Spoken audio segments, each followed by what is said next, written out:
일본이 충격에 빠졌습니다. 한글이 일본어보다 무려 400% 뛰어난 성과를 보였기 때문입니다. 히라가나는 3개월, 한글은 단 5분이었습니다. 그런데 더 놀라운 건 일본 정부가 한글을 교육과정에 도입하기로 결정했다는 사실입니다. 그 놀라운 현상을 처음 마주한 건 게이오대 교수 타카하시 노조미였습니다. 그 충격적인 이야기를 지금 바로 들려드립니다. 시작 전에 좋아요와 구독은 큰 힘이 됩니다. 댓글로 여러분의 생각도 함께 나눠주세요. 저는 타카하시 노조미입니다. 일본 게이오 대학교 교육심리학과 교수죠. 26년간 아이들의 학습 메커니즘을 연구해왔어요. 저는 지금 일본 교육청에 한글 커리큘럼을 제안하려 합니다. 동료들은 미쳤다고 해요. 하지만 제가 목격한 것 앞에서는 아무도 미쳤다고 말할 수 없을 겁니다. 모든 건 3개월 전 그 오후에 시작되었어요. 연구실에서 논문을 검토하고 있었죠. 평범한 목요일이었습니다. 똑똑똑. 들어와. 문이 열리자 사이토 하루키가 서 있었어요.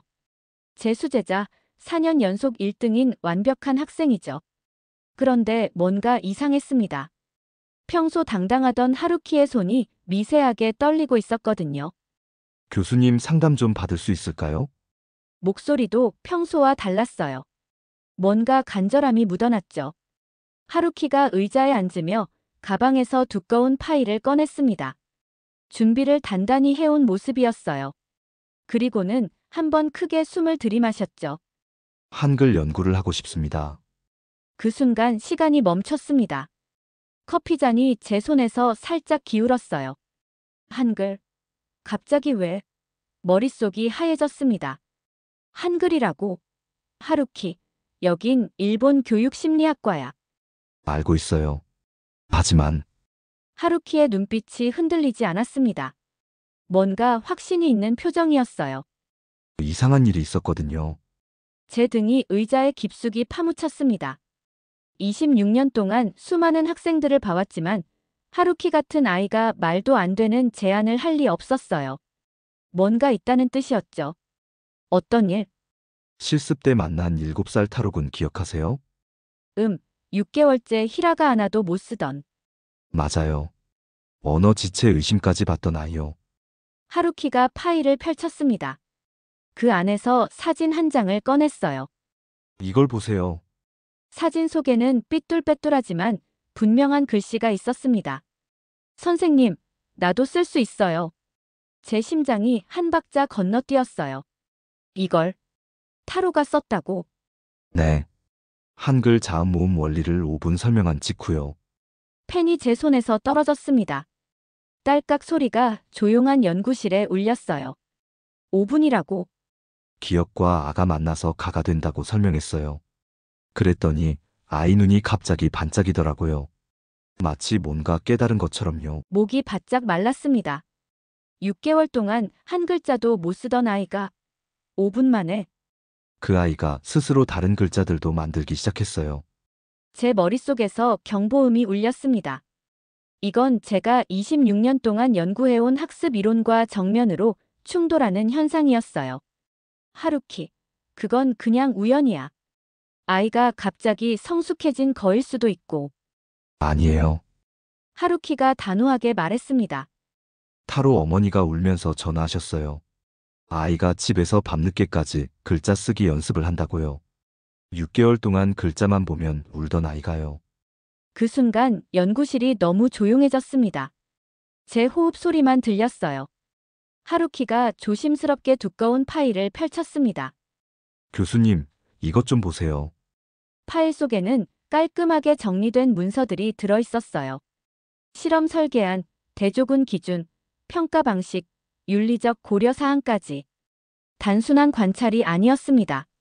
하루키는 정식 연구에 필요한 모든 것을 준비해왔어요. 제자에게서 이런 완성도를 본 건 처음이었습니다. 이걸 언제 다 준비했어? 3주 동안 밤새면서 만들었어요. 교수님이 거절하실 줄 알았거든요. 파일을 넘기며 봤습니다. 통계적 오류 가능성 제거 방안, 피실험자 선정 기준, 측정 도구까지. 박사 논문 수준의 설계였어요. 만약, 정말 만약 이게 사실이라면 제가 지금까지 믿어온 모든 것이 틀렸다는 뜻일까요? 정식 실험을 해보고 싶어요. 통제된 환경에서요. 하루키의 목소리에 떨림이 있었지만 의지는 확고했습니다. 저는 오랫동안 망설였어요. 동료들이 뭐라고 할까? 한글 연구라니 미쳤다고 할 텐데. 하지만 과학자로서의 본능이 꿈틀했습니다. 한 번만, 정말 한 번만 해보자. 실험은 간단했습니다. 동일한 나이와 IQ, 같은 학습 배경을 가진 아이들을 두 그룹으로 나눴어요. A그룹 20명은 한글을, B그룹 20명은 히라가아나를 배우도록 했죠. 완벽한 통제 실험이었습니다. 저는 솔직히 확신했어요. 이제 하루키의 착각을 과학적으로 증명해주지.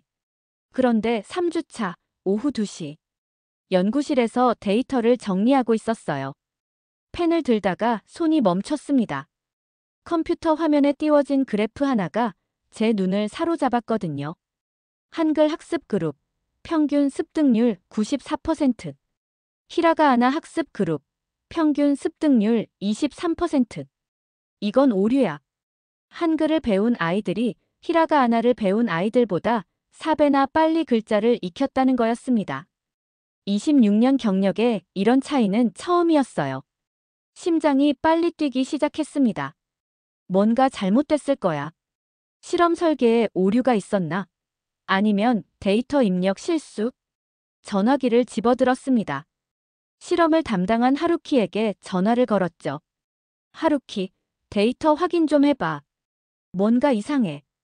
교수님, 저도 3번 확인했어요. 맞습니다. 맞다고. 4배 차이가. 네. 그것뿐만 아니라요. 하루키의 목소리에 흥분이 섞여 있었습니다. 한글 그룹 아이들 반응이 완전히 달라요. 지금 당장 오셔서 보세요. 전화를 끊고 자리에서 벌떡 일어났습니다. 뭔가 큰일이 벌어지고 있었어요. 30분 후 실험 교실에 도착했습니다. 어동 한글 교실 앞에 섰어요. 문 너머로 들리는 소리가 평소와 달랐습니다. 아이들의 웃음소리와 제잘거리는 소리가 끊이지 않았어요. 문을 열었습니다. 선생님, 제 이름도 쓸 수 있어요. 7살 케이타가 칠판 앞에서 손을 번쩍 들고 있었습니다. 다른 아이들도 마찬가지였어요. 저마다 자기 이름을 한글로 써보려고 노력하고 있었죠. 급히 비동 히라가아나 교실로 향했습니다. 문을 열자 대조적인 풍경이 펼쳐졌어요. 조용했습니다. 아이들이 선생님이 칠판에 써준 글자를 조용히 따라 쓰고 있었죠. 선생님, 이거 왜 이렇게 생겼어요? 한 아이가 질문했습니다. 선생님은 대답했어요. 그냥 외우는 거야. 원래 그런 모양이야. 그 순간 소름이 돋았습니다. 한쪽은 왜를 묻고 다른 쪽은 그냥 외워라고 답하고 있었어요. 어려워요. 또 다른 아이가 작은 소리로 중얼거렸습니다. 선생님은 아이의 어깨를 토닥이며 말했어요. 괜찮아. 천천히 따라 써봐. 많이 써보면 외워질 거야. 아이가 고개를 떨구었습니다. 작은 손으로 연필을 꽉 쥐고 있었지만 눈에는 좌절감이 보였어요. 그때 깨달았습니다. 한쪽은 창조하고 있었고 다른 쪽은 복사하고 있었어요. 이건 단순한 문자가 아니었습니다. 아이들이 자신을 표현하는 새로운 문명이었어요. 실험이 진행되면서 더욱 놀라운 일이 벌어졌습니다. 한글 그룹 아이들이 자모 원리를 스스로 설명하기 시작한 거예요. 선생님, 이건 기억이랑 아가 만나서 가가 되는 거죠? 9살 아이가 칠판에 글자를 쓰면서 말했습니다. 제가 가르쳐주지 않았는데도 원리를 스스로 깨달은 거예요. 이건 외워서 쓰는 게 아니라 이해해서 만들어가는 문자였습니다. 중간 점검 회의에서 동료 교수들에게 결과를 공유했습니다. 한 교수가 무심한 듯 말했어요. 애들이 재밌어 했겠네요. 근데 왜 굳이 한글이야? 일본 글자도 충분히 좋잖아요. 또 다른 교수는 의미심장하게 웃으며 덧붙였습니다. 뭐, 요즘 유행하는 한국 콘텐츠 덕분 아니겠어요? 다음엔 BTS가 교과서에 나오겠네요. 분위기는 웃음 섞인 듯 했지만 저는 뼈 있는 말에 속으로 긴장했어요. 이 실험이 단순한 학문을 넘어 누군가에겐 문화적 도전으로 읽힐 수도 있겠구나. 하지만 아이들의 반응은 명확했습니다. 히라가나는 단기 기억에 의존했지만 한글은 개념적 접근을 했어요. 세종대왕의 원리를 어린 일본 아이들이 자연스럽게 체득하고 있었던 거죠. 저는 점점 확신하게 되었습니다. 이건 단순한 문자가 아니라 완전히 다른 학습 시스템이었어요. 실험 4주차, 금요일 오후. 하루키에게서 다급한 전화가 왔어요. 교수님, 지금 당장 와보세요. 유우타 때문에요. 유우타는 한글 그룹의 8세 아이였습니다. 실험 시작 전 면담에서 만났을 때가 떠올랐어요. 엄마 뒤에 숨어서 대답도 제대로 못하던 아이였죠. 글자 써본 적 있니? 고개를 저었어요. 글자 배우고 싶어? 또 고개를 저었습니다. 그리고 작은 목소리로 말했죠. 어려워요. 제가 바보 같아요. 그런 유우타가 4주 만에 뭔가 달라졌다는 거였어요. 교실에 도착했을 때 유우타는 혼자 앉아서 뭔가를 쓰고 있었습니다. 다른 아이들과 달리 아무도 옆에 없었어요. 하지만 표정이 달랐습니다. 집중하고 있었어요. 눈빛에 뭔가 살아있는 게 보였죠. 살금살금 다가가 봤습니다. 종이에는 삐뚤빼뚤한 글씨가 적혀 있었어요. 유우타는 똑똑해요. 유우타는 글자를 써요. 유우타는 기뻐요. 그 순간 숨이 막혔습니다. 자기 이름을 3인칭으로 쓰고 있었어요. 마치 자신을 객관적으로 바라보면서 스스로를 격려하는 것 같았죠. 아무도 가르쳐주지 않은 방법으로요. 유타. 아이가 깜짝 놀라며 고개를 들었습니다. 종이를 숨기려고 했어요. 괜찮아, 잘 썼구나. 이걸 언제부터 쓰기 시작했어? 어제부터요. 왜 이렇게 쓰게 됐지? 유우타가 잠시 망설이더니 작은 목소리로 말했습니다. 한글로 쓰면 제가 달라 보여요. 더 똑똑해 보여요. 그 말에 가슴이 찡했습니다. 어떻게 달라 보이는데? 히라가나로는 제 이름밖에 못 써요. 근데 한글로는 제 마음도 쓸 수 있어요. 마음을 쓴다고. 유우타가 가방에서 작은 공책을 꺼냈습니다. 표지에는 유우타의 마음이라고 적혀 있었어요. 페이지를 넘겨봤습니다. 아이가 매일 자신의 감정을 기록하고 있었던 거예요. 그것도 한글로. 그 순간 깨달았습니다. 이 아이에게 한글은 단순한 문자가 아니었어요. 자신을 재발견하는 도구였던 거죠. 숨겨뒀던 마음을 세상에 내보낼 수 있는 창문이었습니다. 그날 저녁 유우타 어머니에게 전화를 드렸습니다. 선생님, 유우타가 요즘 완전히 달라졌어요. 혼자서 뭔가 쓰고 있는데 뭘 쓰는지 모르겠더라고요. 한번 물어보세요. 아마 놀라실 거예요. 다음 날 아침, 하루키가 웃으며 말했습니다. 교수님, 유우타 엄마가 밤새 우셨대요. 아이 일기장 보시고는 연구 결과가 게이오대 공식 보고서에 실린 지 3일 후였습니다. 학과장실에서 긴급 회의가 소집되었어요. 한글 연구건이라고 짧게 적힌 회의 안건을 받아든 순간 가슴이 불안해졌습니다. 회의실에 들어서자 이미 12명의 교수들이 앉아 있었어요. 평소와 다르게 냉소 섞인 시선들이 제게 쏟아졌습니다. 예전과 달리 공기가 차가웠어요. 하루키가 제 옆자리에 앉으며 기록지를 펼쳤습니다. 굳은 얼굴로 기록을 멈추지 않는 모습이었지만 손이 미세하게 떨리고 있었어요. 중견 교수 하야시가 나를 세우며 말을 던졌습니다. 타카시 교수, 지금 우리가 한류 특파원이 된 겁니까? 왜 하필 한국 문자를 택했는지 납득이 안 됩니다. 회의실 공기가 얼어붙었어요. 다른 교수들도 고개를 끄덕이고 있었습니다. 일본에는 연구할 문자가 없습니까?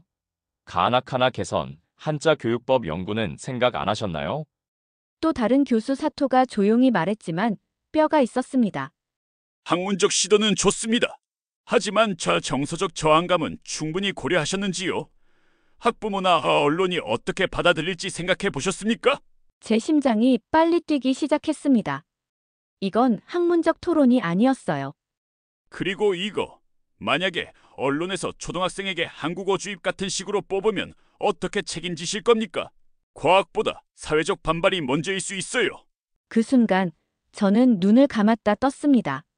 실험 설계서의 모든 항목을 다시 머릿속으로 돌려봤어요. 자료는 완벽했습니다. 결과도 명확했고요. 아이들의 변화도 실제였어요. 그런데 이건 학문 외의 싸움이 될 수도 있겠구나. 교수님, 현실을 보세요. 오카다가 더욱 차갑게 말했습니다. 혹시 연구비 출처도 확인해야 하는 거 아닙니까? 한국 정부나 기관에서 지원받은 건 아니죠? 그 말에 제 얼굴이 화끈거렸습니다. 순수한 학문적 호기심으로 시작한 연구가 이런 의심을 받다니. 연구는 국경이 없어야 하는 거 아닙니까? 제가 조심스럽게 말했습니다. 국경이 없다고요? 교수님, 너무 순진하시네요. 사토가 냉소적으로 웃었어요. 우리 아이들 교육에 정치가 없다고 생각하세요? 학부모들이 그렇게 생각할 거라고 보세요? 그때 깨달았습니다. 아무리 과학적 근거가 확실해도, 아무리 아이들에게 도움이 되어도 이건 이미 학문의 영역을 벗어나 있었어요. 그저 좋은 결과를 낸 문자일 뿐인데 이념과 정치가 개입되고 있었습니다. 교수님, 다시 한번 신중하게 생각해 보세요. 학과장이 무겁게 말했어요. 연구를 계속 진행할 것인지 아니면 여기서 조용히 정리할 것인지. 제 어깨가 무거워졌습니다. 제자들을 보호하면서 연구를 지속할 것인가? 진실을 포기할 것인가? 언론 보도가 나간 후 학부모 설명회가 열렸습니다. 분위기는 예상보다 험악했어요. 강당에 몰린 150여 명의 학부모들, 그중 절반은 낯선 표정이었죠. 우리 아이들에게 왜 한국 문자를 가르치는 겁니까? 한 아버지가 큰 소리로 따졌습니다. 일본 문자도 제대로 못 쓰는데 다른 나라 것부터 배운다고요? 다른 학부모들이 맞장구 쳤습니다. 웅성거리는 소리가 커졌어요. 제가 마이크를 잡고 설명하려 했지만 목소리가 묻혔습니다. 교수님, 이게 정말 과학적 연구입니까? 아니면 정치적 목적이 있는 겁니까? 그때 한 어머니가 뒤쪽에서 일어섰습니다. 유우타의 어머니였어요. 잠깐만요. 강당이 조용해졌습니다. 제 아이는 유아기 언어 지체 판정을 받았어요. 3년 동안 언어 치료사를 만났지만 별 효과가 없었죠. 그런데 지금은 자기 이름도 제 이름도 또박또박 써요.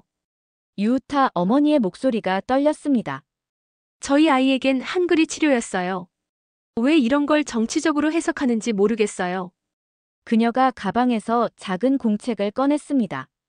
유우타의 일기장이었어요. 이걸 보세요. 우리 아이가 처음으로 자기 마음을 글로 표현한 거예요.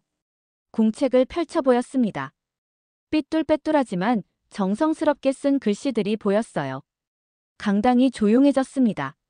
날카롭던 분위기가 순간 가라앉았어요. 또 다른 어머니가 일어섰습니다.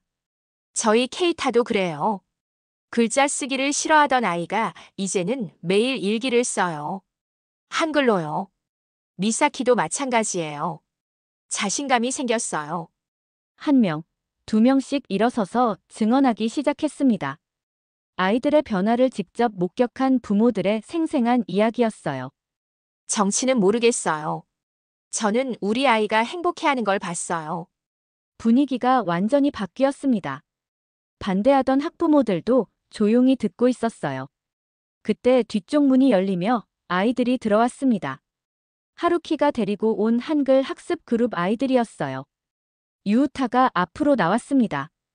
평소보다 당당한 모습이었어요. 엄마 아빠들 안녕하세요. 저는 유우타예요. 아이의 또렷한 목소리가 강당에 울렸습니다. 저는 전에 글자를 못 썼어요. 바보 같다고 생각했어요. 그런데 한글을 배우고 나서 제가 달라졌어요. 유우타가 준비해온 종이를 펼쳤습니다. 이건 제가 엄마한테 쓴 편지예요. 강당이 숙연해졌습니다. 몇몇 어머니들의 눈에 눈물이 맺혔어요. 케이타가 나섰습니다. 저는 한글이 레고 같아요. 조립해서 새로운 걸 만들 수 있어요. 재밌어요. 미사키도 작은 목소리로 말했습니다. 한글은 저한테 상장을 줬어요. 저를 똑똑하게 만들어줬어요. 아이들의 순수한 말 한마디 한마디가 어른들의 마음을 움직였습니다. 마지막에 타로가 나섰어요. 가장 어린 7살 아이였죠. 저는 전에 글자를 못 썼어요. 울었어요. 그런데 이제 써요. 아이가 칠판에 글자를 썼습니다. 타로는 행복해요. 그 순간 강당이 박수로 터졌습니다. 처음에 반대했던 아버지가 일어섰어요. 죄송합니다, 교수님. 제가 너무 성급했네요. 아이들이 이렇게 행복해하는데 그날 저녁 유타 어머니의 발언 영상이 SNS를 통해 확산되기 시작했습니다. 정치 이전에 아이의 변화다.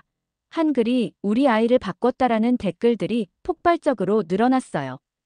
언론의 논조도 바뀌었습니다. 정치적 해석보다는 교육적 효과에 주목하기 시작한 거죠. 저는 게이오대 총장실에 직접 보고서를 들고 찾아갔습니다. 총장님, 저는 지금 교육학자로서의 소명을 지키고자 합니다. 이건 단순히 한국 문자가 아닙니다. 배움의 시스템을 시험하고 있을 뿐입니다. 총장이 보고서를 천천히 읽더니 고개를 들었어요. 타카하시 교수, 결과가 이렇다면 계속 연구해 보시죠. 연구가 어느 정도 안정되자 저는 한국으로 출장을 떠났습니다. 한글 박물관을 직접 보고 싶었거든요.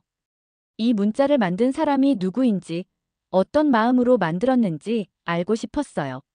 서울 용산에 있는 한글 박물관에 도착했을 때 가슴이 뛰었습니다. 입구부터 한글의 아름다움이 느껴졌어요. 관장님이 직접 안내해 주셨습니다. 일본에서 한글 연구를 하신다고 들었어요. 대단하시네요. 전시실을 돌아보며 한글의 역사를 하나씩 배웠습니다. 그리고 마침내 훈민정음 해례본 앞에 섰어요. 세종대왕이 직접 서문을 쓴 그 글을 보는 순간 온몸에 전율이 흘렀습니다. 나란말씀이 둥귀게 달아 문자 외 서르 사마띠 아니할세. 관장님이 설명해 주셨어요. 세종대왕은 백성을 생각하셨어요. 양반들만 글을 읽을 수 있는 세상이 안타까우셨던 거죠.